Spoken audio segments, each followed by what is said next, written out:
People should listen to the Zip Code plays to get a slice of the Los Angeles life and to learn more about Los Angeles writers, something that I'm incredibly passionate about. I feel like here we don't support our own writers. And so it's really wonderful to listen and hear what Los Angeles writers are capable of. I think it's a really talented and brilliant community, and definitely could use more support from the public. Hi, my name is Diana Burbano, and I'm one of the writers of the Zip Code plays at Antaeus Theatre. If you want to learn more, you can listen to this conversation. So I've been aware of the Zip Code plays from the beginning, because I've been in the company since they started doing the Zip Code plays. I just think it's fantastic. I've always loved radio plays, radio drama. I still listen to old time radio drama whenever I can, old Jack Benny and Dragnet. We listen to a lot of that because I just love the idea of listening to things. I actually get really exhausted watching plays on Zoom. I shouldn't say that, but it's true. So I generally don't watch and I just listen. And I get everything from just listening to it, even though there aren't any of the special effects or anything like that. I love listening to work. And so the Zip Code plays is all these beautiful little dramas and comedies, but it's all sonic, and it's just a place to breathe, I think. And it's so magical, and they've been so interesting. And the fact that it's all about LA, I mean, it's a complete hook for somebody like me who's lived in LA for so long. And I absolutely love it here. Even when I find it makes me a bit kooky. So my piece is Hollywood 90028 and Marie Dressler. Good gal. Marie Dressler was she was a performer she was actually a performer for a very long time. She was in vaudeville before she was in silence, before she was on Broadway, before she was in the talkies. And she's one of few actors who actually made the transition from every level of that thread. I mean, she started in vaudeville, right? If you're a stage actor, there's something about being on stage and the vaudeville, having to control an audience. I mean, especially if you've ever done children's theater, it's like you have to be so vivid and so alive and so like almost out there to control an audience like that. So Marie does that. And but somehow she also manages to transition to the smallest acting that you do, which is on stage in the talkies, and she becomes a box office #1 box office star. Now, the thing about Marie, she's not what you would call conventionally attractive. She was always a character woman. She was always considered sort of funny looking and always joked about the fact that she was ugly, that her father kicked her out of the house for being ugly. But audiences adored her. And for me, especially during the pandemic, especially as I'm looking at my career as an actor, which I still, I have a massive love-hate relationship with, I just thought, to me, character actors are really special actors, right? A lot of the times they don't get the same kind of accolades. They don't get remembered. They're maybe less of the history. But the character actors are the ones who make the movies. They bolster the leads. They carry the plot. They move the story along. They tend to be the ones that the audience can connect with more than these beautiful, glamorous movie stars who are in the center. It's the character actors. I've always thought that. And so I wanted to write about this particular character actor because I've always loved her. I've always loved that period of time. I've always loved early movies. And because the Zip Code plays are about Hollywood and about Los Angeles, I proposed that as a way to, let's look at our history, because sometimes we in LA are like, we don't have history. Well, we do. I mean, I could go on forever. The history of Los Angeles and the movies is so interesting to me. In 1910, when it was D.W. Griffith did the first silent short here. I think it was called The Old Californian. It was a 17-minute short. That was in 1910. And then by 1914, Cecil B. DeMille makes a full-length movie. And then by 1918, it's a conglomerate. It's like 8 years. 8 years is when Hollywood became Hollywood. And there's just so much about that period to mine and to look at and to poke around in, that I've always just been excited by it. I was thrilled when they said, yeah, write about that, write about early Hollywood through the character of Marie Dressler.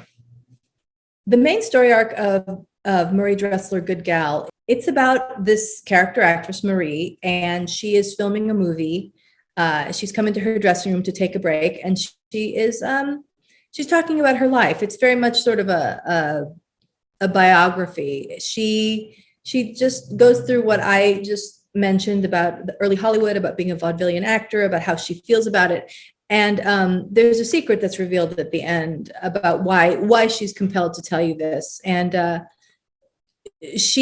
Marie, it's a one-person piece. It's a monologue, and in it, Marie is looking for an ear, looking to leave some of herself behind, looking to make sure that people remember who she is. The main actress in this piece is Julia Fletcher, who is a really fantastic character actor with an amazing sort of smoky voice. And I think she wasn't doing an imitation of Marie, but she embodied the things that I most loved about Marie, which is the humor, the self-deprecating humor, the self-knowledge, but also like the self-worth that Marie had. So Julie was incredible in the part.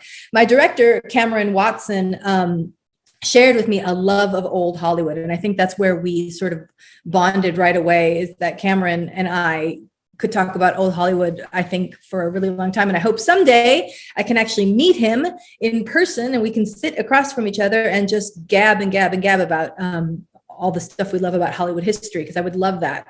But it was just a treat to have somebody who really knew that subject matter direct it, because you could feel the love in the direction. And I do have to say that the most incredible thing was our sound. I think one of the strengths of the Zip Code Plays too is Jeff Gardner, who does all the sound. It's a masterclass in how to build a set sonically and to bring the audience into a space when they can't see it, and it isn't really described, is it? You only hear it, and it's such a masterful thing to be able to do, to create a world just with noise and sound and music. And I think my piece is fairly simple, but it's so clear and so in the period, which was important to me and to the piece. You know, the actress smokes cigarettes, the walking shoes it's a certain kind of shoe that she wears. So when she walks, you really hear that. There's a certain kind of a sound that the movies used to make when the lights came on that they don't make anymore. All that is in the piece. And I think it really just enhances for me, and I hope for the audience, that feeling of you're in a different time. Going from normal playwriting to writing a radio play, I loved it. I've actually, this is my second one. I wrote one called The Vertical City, which was a science fiction piece for Actors Repertory in Portland. I really like the form. I like everything about it. I like the fact that it takes a lot of imagination. Like the audience has to work as hard as the actors do, in a way to make the world come true. And one of the things that I love the most about it is that, unlike seeing a play on stage, it's never the same for two people, right? One person imagines one thing, another person imagines another thing. They imagine what it looks like just in their heads. I love that. I love that it's not, I've always loved that I don't have full control about how people either interpret or hear my work, because I think the magic of an audience is their participation in the work. I would love the audience to, once they've heard the play and they're maybe driving on, maybe I would love for them to just sort of remember the character actors, just think about them. Maybe not only Marie, but also all the other ones who are great contributors to movies that you've loved. There's just so many people. And the thing about actors, theater actors more than movie actors, but even movie actors, because I've done a lot of research about, there are so many people who have been in movies and we forget them, right? It's such a transitory thing to be an actor. You don't have the same, you don't leave anything behind. And I know it seems like you do. There's a lot of movies where people do leave things behind, but there's also so many movies that nobody watches anymore that have been lost. Even recent movies have been lost and don't exist. So for me, it's always like a little, that whole Clarence gets his wings thing, where if you think of an old character actor and it makes you go and look them up and maybe see if you can find one of those movies, then I think I've done my job. I would say if you're interested in the story of Marie Dressler, that you should go out and check some of her movies, especially Min and Bill and, oh my gosh, the Garbo movie and Anna Christie. There's some really wonderful work going on in there. And it's always fun. Sometimes you think your students don't even go as far back as maybe The Graduate or maybe even The Godfather, golly, maybe even Working Girls sometimes, but it's always worth to go back and look at other things and look at what other people were doing. You learn so much from watching actors. What do I look forward to when I listen to Zip Code plays? I love being immersed in story. And I love just taking a moment for myself, taking the time for myself to listen to something wonderful. And I'd much rather do that. And to be honest, I'm in the car so much that the plays like the Zip Code plays just make it easy to get from one place to another because I'm in another world, but I can still drive. Places like Antaeus Theatre Company are local theater companies for the community. And I think it's important that we have the voices that are right in there in the community for people to go and access and see. I mean, if we don't support our smaller theaters, then we will lose a pretty important voice. And because the smaller theaters are the ones producing more diverse playwrights and more diverse stories you're not going to see on the main stages, stories by women.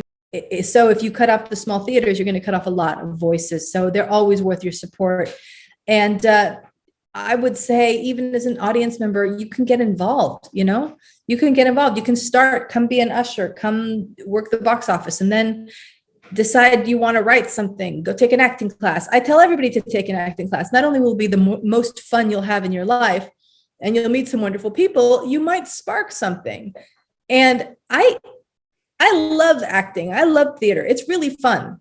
It's just a fun thing to do. I won't lie. So maybe it's not the most noble or, we're definitely not curing COVID, but we are bringing joy to ourselves, which sounds a little bit selfish, but I wager that a lot of us could use a little bit of joy right now.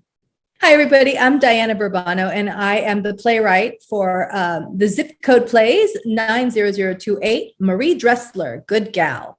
And I just want to invite you all to take a listen to the play and to listen to all 3 seasons. I think you'll find them really exciting. And as a matter of fact, we've been up for an audio award for Best Podcast. So we're all super, super excited about that. And I think you will be too. See you at the theater.